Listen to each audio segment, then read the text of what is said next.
News nude వీడియోలపై Dandupalem 2 heroine పెదవి విప్పింది. Computer graphics తో తన వీడియోను న్యూడ్ గా మార్చారని ఆరోపించింది. ఇలాంటి వీడియోలు మార్ఫింగ్ చేసే వ్యక్తులపై చర్యలుంటాయంటునని హెచ్చరించింది. తాను న్యూడ్ గా నటించలేదని టవల్ తో సినిమా షూటింగ్ చేసినట్లు చెబుతున్న హీరోయిన్ సంజనాతో ఎన్టీవీ ఎక్స్క్లూజివ్ ఇంటర్వ్యూ. అది అసలు షూట్ చేసిందే వేరండి, సినిమా గ్రాఫిక్స్లో వచ్చిందే వేరండి. ఈ రెండు వచ్చి పూర్తిగా వేర్వేరండి. ప్లీజ్ దాన్ని నమ్మకండి. ఇది ఎవరో టార్గెట్ చేసి నన్ను టార్గెట్ చేశారా, లేకపోతే సినిమా చెడ్డతనంగా జరగాలి, ఎవరు చూడకూడదు, చాలా చెడ్డ పేరు రావాలని టార్గెట్ చేశారా అని నాకు అసలు తెలీదు.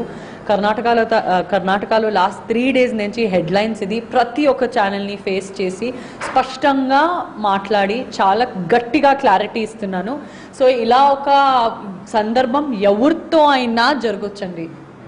ఇవాళ ఒక సినిమా లో కంప్యూటర్ గ్రేడింగ్ వల్ల ఒక బాహుబలి మీరు క్రియేట్ చేయవచ్చు అంటే, ఇంకో అంత అద్భుతమైన ఒక బాహుబలి క్రియేట్ చేయవచ్చు అంటే, ఇంకో సైడ్లో ఇంత చీప్ అయిన ఒక గిమిక్ కూడా చేసి ఎవరి జీవితం అయినా మీరు నాశనం చేయొచ్చు. ఇది ఎవరు లీక్ చేసింటారు అంటే మీ సినిమా వాళ్ళే, అంటే మీ సినిమాకి చెందిన వాళ్ళే లీక్ చేశారు అంటే దీన్ని బయటకు వదిలారు. తర్వాత సినిమా చేసిన వాళ్ళలోనే ఒకరు మనసులో ఏమో ఉందండి, ఎవరి మనసులో ఉందని నాకు తెలీదు. కానీ ఇది డైరెక్టరు ప్రొడ్యూసరు దీన్ని వదిలేరు. ఇది ఇలా నడిచింది, ఇలా చేసి కంప్యూటర్ గ్రాఫిక్స్ దీన్ని బయట పెట్టారు. అండ్ దీన్ని ఖచ్చితంగా సినిమా డైరెక్టరు ప్రొడ్యూసర్ వదిలేరు అని నాకు నమ్మకం ఇచ్చారు. సో ఇప్పుడు ఇది జరిగింది మొత్తం బ్యాడ్ లక్, కానీ దీన్ని మనం కంట్రోల్ చేయలేము. Sometimes you have to really pay a price to be popular అని అంటారు. So I think this is the price I'm certainly paying, but I'm extremely educated person and I will fight it in educated manner. ఒక సంజనాకి మర్యాద పోయినప్పుడు మీరు ఎవరికి complaint చేయాలనుకున్నారు? మర్యాద పోలేదండి, అది నేను కాదు అసలు. అక్కడ ఆ వీడియోలో నేను కాదు, ఎలాంటి మర్యాదలు పోలేదు. డైరెక్టరు ప్రొడ్యూసరు ఏముందో లీగల్ యాక్షన్ తీసుకుంటారు. నేను జీవితంలో లీగల్ యాక్షన్స్లో నమ్మలేను. And I don't like going legally against anybody because it is not my character. I cannot be so aggressive. కానీ నాకు ఎలాంటి మర్యాద పోలేదు. పోవడానికి ఒక కంప్యూటర్ గ్రాఫిక్స్ వెళ్ళే ఎవరో మర్యాద పోతుంది మీరు నేను నమ్మితే, ఇవాళ ఆడియన్స్ వచ్చి చాలా ముదురండి, ఆళ్ళే జడ్జి చేస్తారు, ఆళ్ళే ప్రతి ఒక్కటి నమ్ముతారు. సో కంప్యూటర్ గ్రాఫిక్స్ వల్లే నేనే కాదు, ఏ అమ్మాయితో అయినా మీరు పోయి ఇంటర్నెట్లో చూస్తే ఇలాంటి దృశ్యాలు ఉన్నాయి, విచ్ ఇస్ వెరీ డిసప్పాయింటింగ్. కానీ ఏ మర్యాద పోలేదు. మనం మంచి పని చేస్తాము, హార్డ్ వర్క్ చేస్తాము, మనం ముందుకు పోతాము. ధన్యవాదాలు.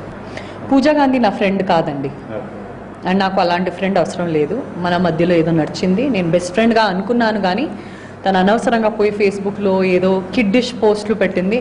నాకు అలాంటి ఫ్రెండ్స్ అవసరం లేదండి. నాకు నా స్కూల్ ఫ్రెండ్స్ ఉన్నారు, వాళ్ళే నా నిజమైన ఫ్రెండ్స్ అండి. సో నాకు ఎవరు సపోర్ట్ అవసరం లేదు. నాకు ఇండస్ట్రీ వాళ్ళు చాలా సీనియర్ మనుషులు, ఇక్కడ బెంగళూరులో మనం ఇప్పుడు కూర్చుంటున్నాము, చాలా సీనియర్ మనుషులు ఫిల్మ్ చేంబర్ నుంచి వచ్చి నా గురించి మాట్లాడారు, నా వల్ల మాట్లాడారు, నా పరంగా మాట్లాడారు.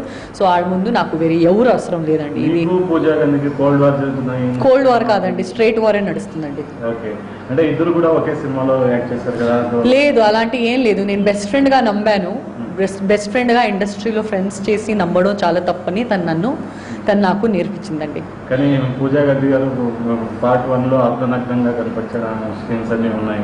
కానీ రెండో దీంట్లో సంజన గారు ఇలా ఉంటే ఆమెకు మంచి ఇది వస్తుంది అని ఒక ఏమన్నా. నేను కష్టపడానండి మూవీ కోసము, చాలా డెడికేటెడ్గా కష్టపడాను. ఈ మూవీకి షూట్ చేయడం ఒక సహజం విషయం కాదండి, కానీ స్టిల్ నేను ఈ మూవీకి షూట్ చేశాను.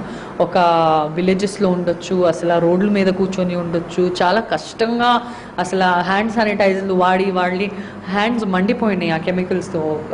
గ్రేవ్ యార్డ్స్లో, శ్మశానంలో, ఎక్కడెక్కడో షూట్ చేశాము. సో ఇది సినిమా హిట్ అవ్వాలి అని కోరుకుంటున్నాను. ఈ ఫిల్మ్ ద్వారంగా ఒక హీరోయిన్ ఓరియంటెడ్ ఫిల్మ్ నేను కంటిన్యూస్గా చేయడానికి నా కోరిక ఉంది. సో దేవుడు దాన్ని ఎలా యాక్సెప్ట్ చేస్తారని నేను ఎదురు చూస్తున్నానండి. నేను అన్ని విషయాల్లో పాజిటివ్గా ఉన్నాను, పాజిటివ్గానే ఎదురు చూస్తున్నాను. నేను ఏమీ తప్పు చేయలేదు. ఆ గ్రాఫిక్స్లో ఉండేది కేవలం ఆ గ్రాఫిక్స్ కాదు, ఆ లీక్డ్ సీన్లో ఉండేది కేవలం కంప్యూటర్ గ్రాఫిక్స్ మాత్రమే. దాన్ని నమ్మకండి. ధన్యవాదాలు.